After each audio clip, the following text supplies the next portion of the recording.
Assalamualaikum warahmatullahi wabarakatuh. Perkenalkan, nama saya Anis Septina, NIM 200101000004 dari Prodi Manajemen Fakultas Ekonomi dan Bisnis dan mata kuliah pengantar akuntansi dengan dosen pengampu Ibu Yuli Nurhayati SIAK MSI. Baiklah, pada kesempatan kali ini saya akan membahas materi mengenai jurnal umum, kemudian posting ke buku besar, kemudian lanjut membuat raca saldo, dan kemudian yang terakhir lanjut membuat laporan keuangan. Nah, di video sebelumnya saya sudah menjelaskan materi mengenai jurnal umum. Untuk lebih memahami, kita langsung saja ke contoh soal. Tapi ada baiknya kita mengetahui terlebih dahulu apa itu jurnal umum, buku besar, laporan keuangan, dan raca saldo tadi. Langsung saja ke jurnal umum. Jadi, jurnal umum itu sendiri adalah catatan akuntansi permanen yang digunakan untuk mencatat sejumlah transaksi keuangan dalam suatu perusahaan secara kronologis dengan akun apa saja yang ada di debit dan dengan apa saja akun yang ada di kredit. Nah, setelah kita membuat jurnal umum, barulah kita memposting ke buku besar. Buku besar itu sendiri adalah buku yang berisi kumpulan akun-akun perkiraan yang terkait dengan pencatatan transaksi keuangan, yang mengikhtisarkan buku pembantu yang berisi semua daftar perubahan laporan keuangan dari suatu entitas atau perusahaan. Buku besar juga merupakan dasar pembuatan laporan neraca dan laporan laba rugi. Buku besar juga dapat memberi informasi saldo atau nilai transaksi setiap kode perkiraan dalam suatu periode akuntansi tertentu. Kemudian, setelah kita membuat buku besar, kita lanjut membuat neraca saldo atau juga disebut dengan trial balance. Adalah suatu daftar yang berisi seluruh jenis nama akun beserta saldo total dari setiap akun yang disusun secara sistematis sesuai dengan kode akun yang bersumber dari buku besar perusahaan pada periode tertentu. Nah, dari namanya aja sudah balance, berarti hasil akhir dari neraca saldo nanti harus balance dari sisi debit maupun dari sisi kredit. Kalau tidak balance, berarti ada yang salah dalam penghitungan sebelumnya, mulai dari jurnal umum maupun perhitungan di buku besar. Kemudian juga membuat neraca saldo itu harus berurutan sesuai nomor akun tadi, dan nomor akun tadi dapat diperoleh dari buku besar yang ditulis sebelumnya. Dan yang terakhir yaitu laporan keuangan. Nah, jadi laporan keuangan itu sendiri terbagi menjadi 3, yaitu laporan laba rugi, laporan neraca saldo, dan laporan perubahan modal. Nah, laporan keuangan itu sendiri adalah produk akhir dari serangkai proses pencatatan dari pengikhtisaran data transaksi bisnis atau juga dapat disebut dengan bagian dari proses pelaporan keuangan. Nah, jadi dengan adanya laporan keuangan, baik laporan laba rugi, laporan neraca, dan laporan perubahan modal, si pemegang saham bisa mengetahui keuangan selama satu periode di perusahaannya. Baik, langsung saja ke contoh soal.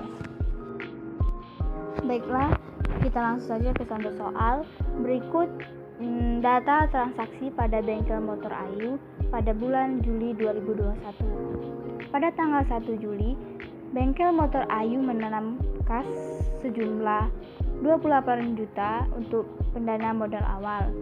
Pada tanggal 3, bengkel Ayu membeli peralatan sebesar 20 juta rupiah, baru dibayar tunai 6 juta rupiah, sisanya dibayar kredit.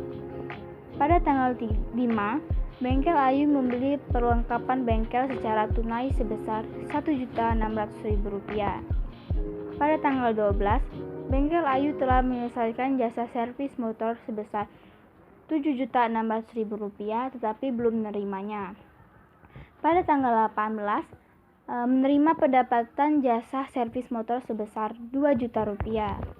Pada tanggal 20, membayar utang sebesar Rp2 juta.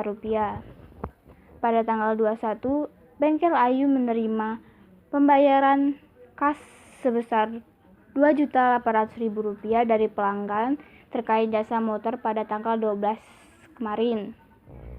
Pada tanggal 25, Ayu sebagai pemilik menarik uang dari bisnisnya sebesar Rp1.200.000. Pada tanggal 26, Bengkel Motor Ayu mengeluarkan kas sejumlah 1 juta rupiah untuk pembayaran listrik dan air. Dan yang terakhir, pada tanggal 30, Bengkel Ayu mengeluarkan kas sejumlah 3 juta rupiah untuk pembayaran gaji. Langsung saja kita ke jurnal umum. Oke, langsung saja yang pertama kita buat dulu jurnal umumnya. Cara buatnya sama seperti di video saya sebelumnya. Yang pertama, kita buat dulu kepalanya yang berisi judul transaksi, kemudian baris kedua jurnal umum, dan baris ketiga periode pada soal tertulis sebelumnya. Langsung saja, pada tanggal 1, Bengkel Motor Ayu menanam kas sejumlah 28 juta rupiah sebagai modal awal. Jadi, kasnya pun bertambah 28 juta rupiah di sisi debit dan modal awalnya pun juga bertambah 28 juta rupiah di sisi kredit. Terus pada tanggal 3, Bengkel Ayu membeli peralatan sebesar 20 juta rupiah, baru dibayar tunai 6 juta rupiah, sisanya dibayar kredit. Nah, jadi peralatan bengkelnya pun bertambah 20 juta rupiah di sisi debit, kasnya pun berkurang 6 juta rupiah di sisi kredit, dan utang usahanya pun bertambah 14 juta rupiah di sisi kredit. Seterusnya sampai tanggal 30 Juli 2021. Kita langsung saja ke jumlahnya. Jumlahnya 69.200.000 rupiah di sisi debit dan 69.200.000 rupiah di sisi kredit. Nah, hasilnya balance kan? Jadi kita langsung saja posting ke buku besar. Jadi sebelum kita membuat tabel, kita buat judulnya terlebih dahulu. Baris pertama Bengkel Motor Ayu, kemudian baris kedua ditulis buku besar, dan baris ketiga ditulis periode pada soal. Nah, jadi tabel yang pertama yaitu kas. Mengapa kita membuat tabel kas terlebih dahulu? Karena urutan dari buku besar adalah harta, hutang, modal, pendapatan, dan beban. Dan kas juga yang pertama karena dengan nomor urut 101. Dalam nulis buku besar juga harus berurutan. Misalnya 101, 102, 103, dan seterusnya. Dari yang kecil sampai yang besar. Di tabel berisi tanggal, keterangan, debit, kredit, saldo debit, dan kredit.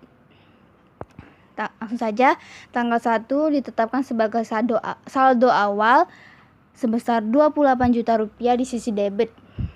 Di saldo debit juga 28 juta di sisi debit. Terus tanggal 3 membeli peralatan sebesar 6 juta rupiah di sisi kredit. Jadi 28 juta rupiah dikurang 6 juta rupiah. Jadi saldonya 22 juta rupiah. Mengapa dikurang? Karena 6 juta rupiah terdapat di sisi kredit. Jadi dikurang. Misalkan di sisi debit berarti ditambah. Kemudian lanjut pada tanggal 5 membeli perlengkapan sebesar 1.600.000 rupiah. Jadi 22 juta rupiah dikurang 1.600.000 rupiah. Jadi saldonya 20.400.000 rupiah. Kemudian tanggal 18 ditetapkan sebagai pendapatan jasa sebesar 2 juta rupiah di sisi debit. Jadi 20.400.000 rupiah ditambah 2 juta rupiah. Jadi saldonya 22.400.000 rupiah. Seterusnya sampai tanggal 30. Jadi tanggal 30 beban gaji sebesar 3 juta rupiah. Jadi sehingga saldonya 18 juta rupiah. Jadi saldo akhir di kas adalah 18 juta rupiah. Kemudian kita lanjut membuat akun piutang yang berisi seluruh akun piutang, baik piutang maupun menerima pendapatan dari piutang. Sama seperti akun kas yang tadi, yaitu dari jurnal posting ke buku besar. Akhir saldonya sebesar 4.800.000 rupiah di sisi debit. Kemudian lanjut ke perlengkapan, saldonya 1.600.000 rupiah di sisi debit. Selanjutnya ke akun peralatan, saldo akhirnya 20 juta rupiah di sisi debit. Kemudian utang di sini ada 2, membeli peralatan dan membayar utang. Akhir saldonya sebesar 12 juta rupiah di sisi kredit. Kemudian modal, akhir saldonya sebesar 28 juta rupiah di sisi kredit. Kemudian Thrive, saldonya sebesar 1.200.000 rupiah di sisi debit. Kemudian pendapatan, akhir saldonya sebesar 9.600.000 rupiah di sisi kredit. Dan yang terakhir beban, akhir saldonya 4 juta rupiah di sisi. Setelah membuat buku besar, kita lanjut membuat neraca saldo. Jadi di neraca saldo ini berisi seluruh saldo yang ada di buku besar sebelumnya. Langsung saja, yang pertama kita buat dulu judulnya, yaitu Bengkel Motor Ayu. Barisan kedua neraca saldo dan barisan ketiga periode Juli 2021. Di tabel ini berisi nomor akun, nama akun, debit dan kredit. Langsung saja, yang pertama nomor akun 101 yaitu K sebesar 18 juta rupiah. Yang kedua, piutang sebesar 4.800.000 rupiah di sisi debit. Yang ketiga yaitu perlengkapan sebesar 1.600.000 rupiah di sisi debit. Dan yang keempat dengan nomor akun 121 yaitu peralatan sebesar 20 juta rupiah di sisi debit. Kemudian selanjutnya dengan nomor akun 201 yaitu utang sebesar 12 juta di sisi kredit. Kemudian modal sebesar 28 juta rupiah di sisi kredit. Selanjutnya dengan nomor akun 302 yaitu Thrive sebesar 1.200.000 rupiah di sisi debit. Kemudian nomor akun 401 yaitu pendapatan sebesar 9.600.000 rupiah di sisi kredit. Dan yang terakhir beban dengan nomor akun 501 sebesar 4 juta rupiah di sisi debit. Nah, jumlahnya sebesar 49.600.000 rupiah di sisi debit maupun di sisi kredit. Apabila sama, berarti neraca saldo yang kita buat itu benar. Dan tahapan yang terakhir, kita lanjut membuat laporan keuangan. Laporan keuangan ini terbagi menjadi 3, yaitu laporan laba rugi, laporan perubahan modal, dan laporan neraca. Langsung saja kita buat yang pertama, laporan laba rugi. Jadi di laporan laba rugi ini terdapat pendapatan dan beban, pendapatan piutang maupun pendapatan jasa. Di sini kita isi sebesar 9.600.000 rupiah. Dilihat dari neraca saldo sebelumnya. Saldo pendapatan piutang itu ditambah dengan saldo pendapatan jasa sehingga hasilnya yaitu 9.600.000 rupiah. Kemudian beban listrik air sebesar 1 juta, beban gaji sebesar 3 juta rupiah. Kemudian kita tambah total bebannya itu 4 juta. Nah, kemudian total pendapatan kita kurangkan dengan total beban sehingga totalnya sebesar 5.600.000 rupiah, yakni sebagai laba kita. Selesai membuat laporan laba rugi, kemudian kita membuat laporan perubahan modal.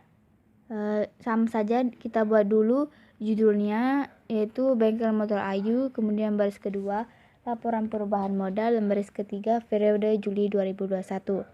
Di sini terdapat modal awal sebesar 28 juta, kemudian laba 5.600.000 rupiah didapat dari laba di laporan laba rugi yang tadi di atas. Kemudian Thrive 1.200.000 rupiah. Kemudian kita kurangkan laba dikurang dengan Thrive, yaitu 5.600.000 rupiah dikurang dengan 1.200.000 rupiah, hasilnya 4.400.000 rupiah. Kemudian bagaimana kita mengetahui modal akhir kita? Yaitu dengan cara modal awal ditambah dengan hasil laba dan Thrive tadi. Modal awalnya 28 juta ditambah dengan 4.400.000 rupiah. Jadi modal akhir kita 32.400.000 rupiah. Kemudian yang terakhir kita lanjut membuat laporan neraca.